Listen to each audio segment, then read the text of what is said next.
So I'm Penelope, and my partner was Taylor, and this is our project on the overthrow of Hawaii, and she's going first. Okay. So I did Haloa, and Haloa.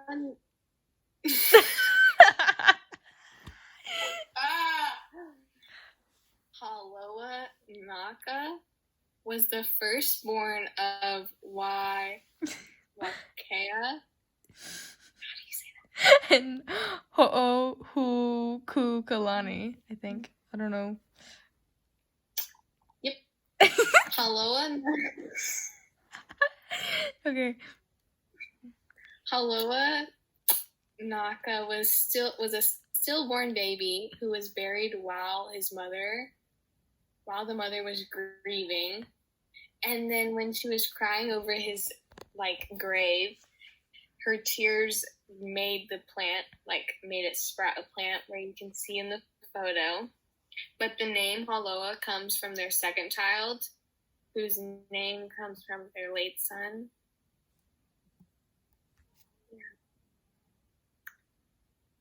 A little in depth about Haloa. He's the second child to Wakea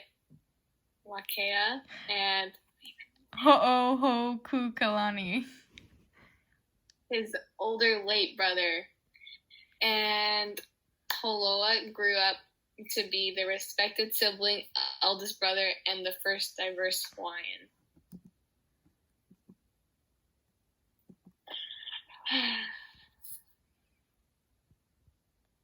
Kamehameha as a kid had particularly special childhood. He was raised in secret, so no one knew he was alive or even born till the age of 5 because of a prophecy that he was to be known as the slayer of chiefs, and he didn't come back until the chief declared his well-being.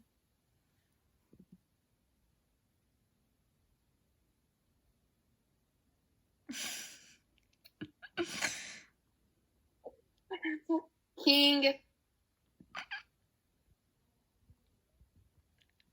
I can't help you with this one.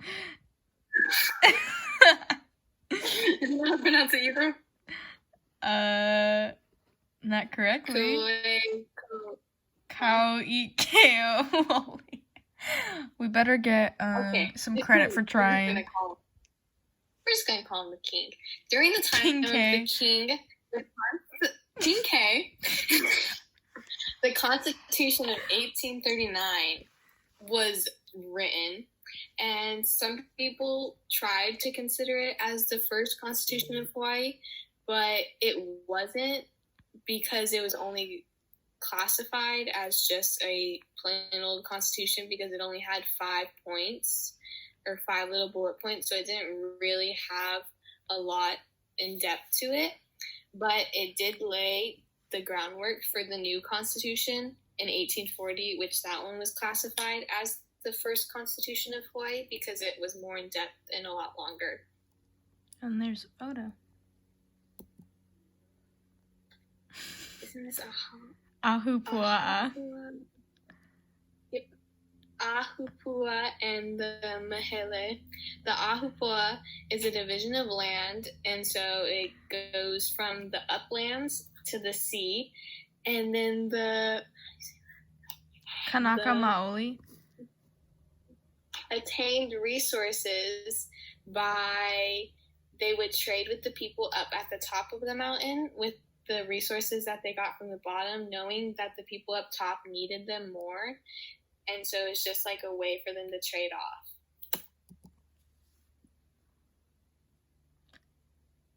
Kalakaua. This is King Kalakaua, did I say it? Yeah. King Kalakaua voyaged around the world. He traveled to the U.S. in 1876 because he needed to secure the treaty that would allow the Hawaiians to sell sugarcane to the U.S. tax-free. And for the start of his journey, he had to go to San Francisco first because no steamer traveled directly from Hawaii to Japan, and that's where he wanted to start at. And then this is the Bayonet Constitution, where King Kalakaua traveled to the United States in 1876 so that then he could make the treaty give Hawaiians the right to continue to sell the sugarcane like the last slide. But as a result, by 1885, most of the sugarcane was already in foreigners' hands. And the sugar planters... What? Okay. Oh, God. The sugar planters were upset because in 1886, when they could have renewed... Yes, I heard you!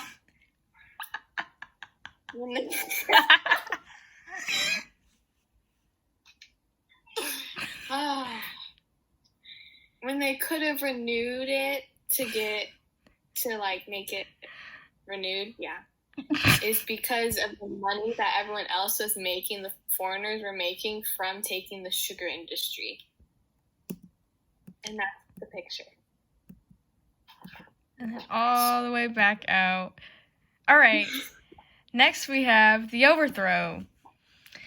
So due to the Europeans arriving in Hawaii, they brought a ton of unwanted diseases such as gonorrhea, smallpox, syphilis, measles, and just like terrible diseases, which in result caused their population to drop from 1 million to 82K over a 72-year period, which doesn't sound like a lot of people in that amount of time, but because it was through diseases that they weren't immune to, it happened very fast. And then there's a photo of Native Hawaiian people. Oh, and it zooms in. Next, we have the Hawaiian League, which is a group of white people who wanted the annexation of Hawaii to happen. It was made up of 400 people, and the Hawaiian League also created the Bayonet Constitution, which brings us to the next slide, and the photo's not showing up, so that's fun. The Bayonet Constitution allowed all foreigners to vote if they had money or land, but this caused the common Hawaiian citizen to not be able to vote because most of them were land and moneyless, meaning that they had no choice but not to vote. And then there's a photo of the people. And then we have John Stevens. He was a U.S. minister whose goal was to Americanize the islands, assume control of the crown lands, and create a civilization much like Southern California. He said that they needed to start by taking down the police, the royal police, and then the government buildings. And then we have the Committee of Safety. Lauren Thurston thought a Committee of Safety should be appointed to deal with the new constitution that the Queen wanted to write. It was made up of 9 foreigners and 4 Howleys. That went to the wrong side. Okay. Charles and Marshall Wilson. After hearing about this committee, Charles Wilson... After hearing about this committee, he ordered that the saloons be closed at 9, which is 2 hours earlier than normal, to reduce the crowd in case the U.S. decided to plant troops and attack, so that no one would get hurt. He demanded that the ringleader be arrested. This was Marshall Wilson. And the island put under martial law. And then we have part 2.